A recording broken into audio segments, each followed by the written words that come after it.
आम्हाला लढायला बळ कधी येतं आमच्यापाशी मेंबर दिवसभर जेव्हा गर्दी बसते ना तेव्हा आम्हाला दिवसभर आम्ही उपाशी हे सुद्धा आठवण होत नव्हती दादा त्याला कारण आज आग सगळ्यांच्या घरापर्यंत चालली आहे आजपर्यंत फक्त ठराविक आमची घरं जळत होती पण आज सगळ्यापर्यंत चालली कमीत कमी चांगली गोष्ट सगळ्यांना जाणीव व्हायला लागली की राक्षस किती मोठा झालेला आहे त्यामुळे एकच विनंती आज की आम्ही उपोषण केलं आम्ही आमचं कर्तव्य पार पडतो आमच्या उपोषणाचं कौतुक नको आम्ही लय मोठी गोष्ट केली नाही मी समितीचे सदस्य आहे समाजकारणातला राजकारणातला कायम अग्रेसर असणारा मी पहिल्या मीटिंगमध्ये जाता सांगितलं तुम्ही जबाबदारी द्यायची समितीने ज्येष्ठ नेत्यांना आम्ही जबाबदारी पार पाडायची आम्ही 6 दिवस उपाशी राहिलो लय मोठी गोष्ट वाटत नाही आमच्यासाठी आम्ही पुढचे 60 दिवस सुद्धा उपाशी राहायला तयार आहे पण ह्या लढ्यात योगदान देणाऱ्या प्रत्येकाच्या त्या योगदानाचं चीज करून द्यायची जबाबदारी पण आपल्या सगळ्यांची आहे आणि विशेषतः तुम्हा नागरिकांची सुद्धा आहे आम्हाला लढायला बळ कधी येतं आमच्यापाशी मेंबर दिवसभर जेव्हा गर्दी बसते ना तेव्हा आम्हाला दिवसभर आम्ही उपाशी हे सुद्धा आठवण होत नव्हती दादा आम्ही कुठल्याही जाती धर्माचा माणूस येऊन आमचं पाठबळ वाढून जात होता म्हणजे हेवे दावे तर सगळे सुटले आपोआप गळून गेले लाजा जागृत झाल्या कुठपर्यंत आपण आपले हेवे दावे बाळगत बसायचं परंतु काही गोष्टी झाल्यात आणि आता आपण त्या लढाईच्या पुढच्या टप्प्यावर आलो असताना आमच्याही शरीराची काळजी ह्या नेते मंडळीला वाटली ह्यांनी यांचे प्रयत्न केले आपल्याला अपेक्षित यश मिळालं असेल नसेल पण अपेक्षित यश बऱ्यापैकी मिळालं असा माझा ह्या नेत्यांवर विश्वास आहे मी माझ्या सहकाऱ्यांशी विचार विनिमय केला आणि आज हे उपोषण जो आम्ही चालू ठेवलं होतं ते उपोषण करत असताना मेंबर तुम्ही मगाशी म्हणल्याप्रमाणे ह्या मोहोळचा व्यापारी ह्या तालुक्यातला सर्वसामान्य स्वाभिमानी नागरिक ह्या लढ्याला पाठबळ देणारा प्रत्येक कार्यकर्ता आमच्यासाठी दिवस रात्र पाळणारे सर्व सहकारी मग आमचा राजाभाऊ रसाळ असतील सुमित पवार असतील रणजितदादा असेल सचिन जाधव असतील लखन शिंदे सर्वच अनेक अनेक अनेक विकेदादा असेल आमचा दिवस रात्र ही माणसं आम्ही तिथं उपाशी होतो तर 3-3 वाजेपर्यंत आमची पोरं सगळ्या गल्लीतली पोरं खेडेगावची मुलं तिथपर्यंत थांबायची त्या सगळ्यांचं मी पहिल्यांदा आभार मानतो आणि हा लढा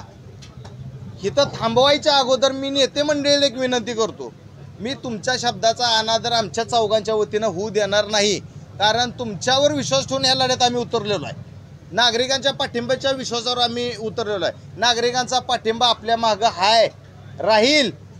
हा विश्वास नागरिकांवरचा झाला आणि तुम्ही हा लढा किंवा हा विश्वास सार्थकी ठेवून आपण सगळे मिळून ह्या लढा यशस्वी करून दाखवू त्यामुळं आजच्या विनंतीला तुमच्या मान देऊन मी तात्पुरतं हे आमचं उपोषण आंदोलन मी स्थगित फक्त करतोय मी सगळ्यांना सांगून मी स्थगित करतोय मी संपवत नाही ज्या वेळेस आम्हाला ह्या निर्णयात आमची फसवणूक झाली असं लक्षात येईल त्यावेळेस आम्ही ह्याच्यापेक्षा कठोर निर्णय घेऊ पुढच्या आंदोलनात किंवा उपोषणात आज आम्ही अन्न त्याग केले पुढच्या ह्याच्यात पाणीसुद्धा आम्ही पिणार नाही आणि आमच्या जीवाला काय बरं वाईट झालं तर प्रशासन तर जबाबदार असेलच काय पण किंवा कुणालाच जबाबदार धरू नका आम्ही स्वतःच जबाबदार आम्हाला काय झालं तर परंतु पुढचं आंदोलन दादा ह्याच्यापेक्षा तीव्र असेल आमचा विश्वास तुमच्यावर आहे तुम्ही आमचा विश्वास टिकवावा ही विनंती करतो आणि ह्या लढ्याला पाठबळ देणाऱ्या सर्वांचं मी आभार मानतो व्यापाऱ्यांचा आभार मानतो माझ्या सहकाऱ्यांचा आभार मानतो आम्ही चौघं एक दिलाने यात उतरलोय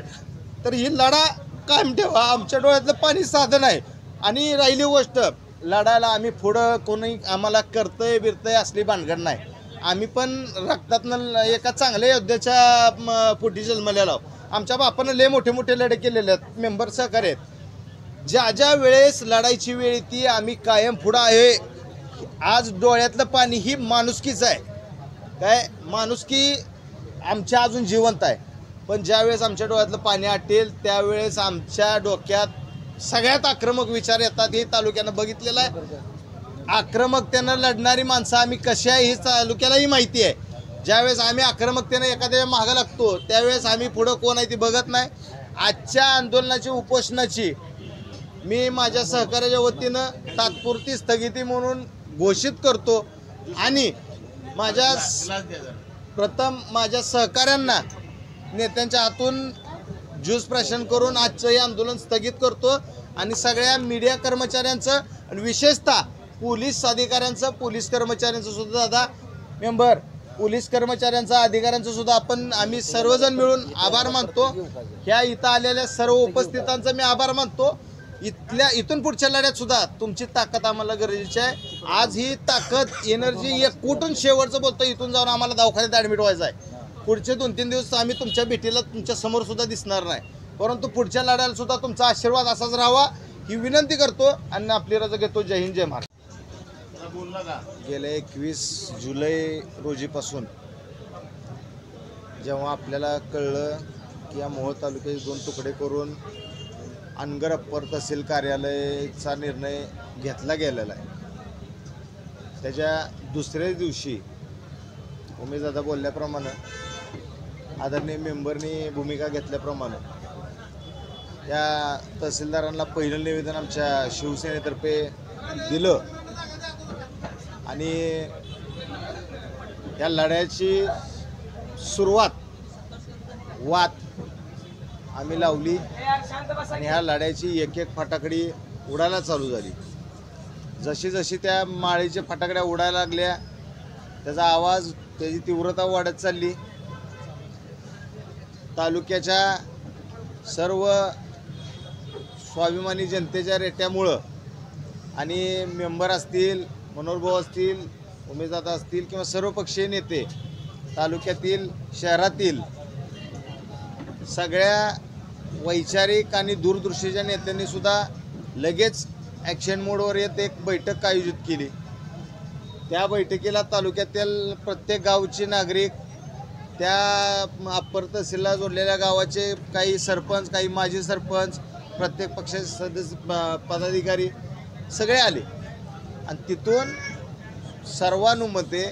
एक विचारानं मोहोळ तालुका संघर्ष समितीची आखणी झाली, निर्मिती झाली. ज्येष्ठ मार्गदर्शक नेत्यांच्या मार्गदर्शनाखाली, त्यांच्या अनुभवाच्या ह्याच्यानुसार, तरुण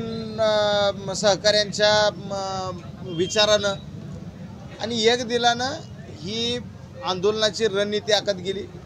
मला आज या ठिकाणी कुठलंही राजकीय भाषण करायचं नाही, कारण राजकीय भाषण करायला आम्हाला सगळ्यांनाच आमची राजकीय व्यासपीठ आहेत. हा लढा मोहोळ तालुक्याच्या